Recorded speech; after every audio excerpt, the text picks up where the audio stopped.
ငဲတန်ဒီနဲ့ဆူညံနေပါတယ်ခဏတော့ဆိုဒီမှာအများကြီးပဲနော်မနေထွက်လာပြီ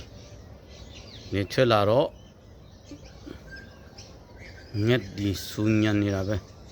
ဒါအိမ်နောက်ဖေးမှာမို့လို့နော်ဟိုးမချက်တူရွေးတွေရမ်းပြောနေကြတယ်ဟောငက်ဒီငက်တီမျိုးစုံပဲဟိုတန်ဒီချာနေရတယ်ဒီတော့တော့ရွာမှာကျင်းငက်ပေါ်တန်ဒီချာနေရတယ်လို့ပြောတာအခုခေတ်ကတော့ရွာမှာမရှိတော့ဘူးလူတွေငတ်တော့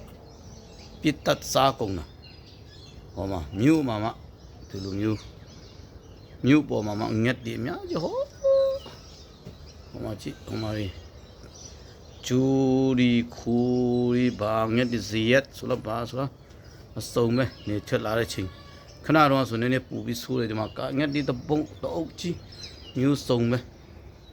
နော်